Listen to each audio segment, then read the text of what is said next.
மும்பையில் சாலையில் சென்று கொண்டிருந்த சரக்கு வாகனம் திடீரென தீப்பிடித்திருந்ததால் பரபரப்பு நிலவியது. மும்பையின் பாரல் பகுதியில் அதிகாலை நேரத்தில் சரக்கு வாகனம் சென்று கொண்டிருந்தது. அப்போது வாகனத்தின் முன்பகுதியில் தீ விபத்து ஏற்பட்டது.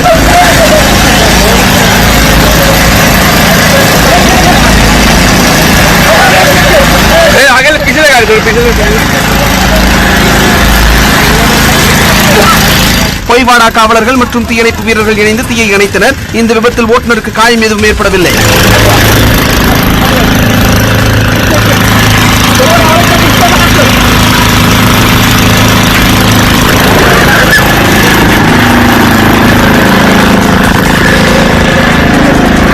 சிவகங்கையில் வீட்டுக்குள் புகுந்த பாம்பு விழுங்கிய முட்டைகளை கக்கியது.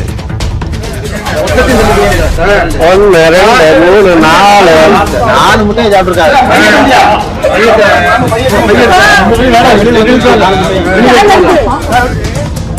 இவரு மீன் பண்ண வச்சிருக்கிறவங்களுக்கு எல்லாம் மீன் குட்டியை சப்ளை பண்ணி மாசத்துக்கு 2 லட்சம் லாபம் எடுக்கிறாரு. நீங்களும் இந்த பிசினஸ் பண்ணணுமா? ஃப்ரீடம் ஆப்பை உடனே டவுன்லோட் பண்ணுங்க. கோட்டை அருகே முப்பையூரில் பாண்டியராஜன் என்பவர் வீட்டிற்குள் 5 அடி நீளம் உள்ள நல்ல பாம்பு ஒன்று புகுந்தது. 4 கோடி முட்டைகளை விழுங்கிய பாம்பு குறித்து தகவல் அறிந்து வந்த தீயணைப்பு வீரர்கள் பாம்பை பிடித்தனர். அப்போது அந்த பாம்பு முட்டைகளை வெளியே கக்கியது. 1 2 3 4 முட்டையை சாப்பிட்டிருக்காரு.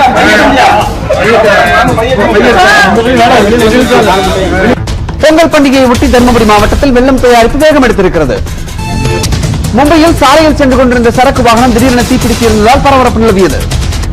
மும்பையின் பாரல் பகுதியில் அதிகாலை நேரத்தில் சரக்கு வாகனம் சென்று கொண்டிருந்தது. அப்போது வாகனத்தின் முன்பகுதியில் தீ விபத்து ஏற்பட்டது.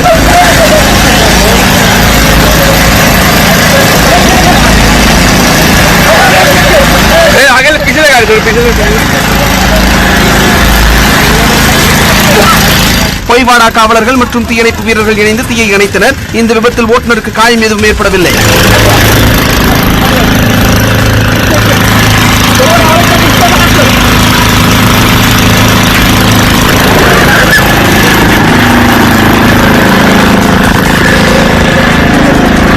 சிவகங்கையில் வீட்டுக்குள் புகுந்த பாம்பு விழுங்கிய முட்டைகளை கக்கியது. 1 2 3 4 முட்டையை சாப்பிட்டிருக்காரு.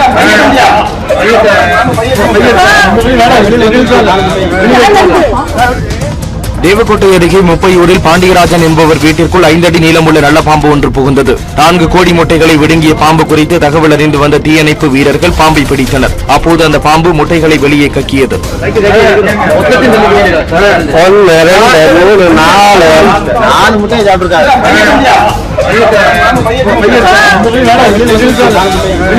பொங்கல் பண்டிகையை ஒட்டி தர்மபுரி மாவட்டத்தில் வெள்ளம் தயாரிப்பு வேகம் எடுத்திருக்கிறது.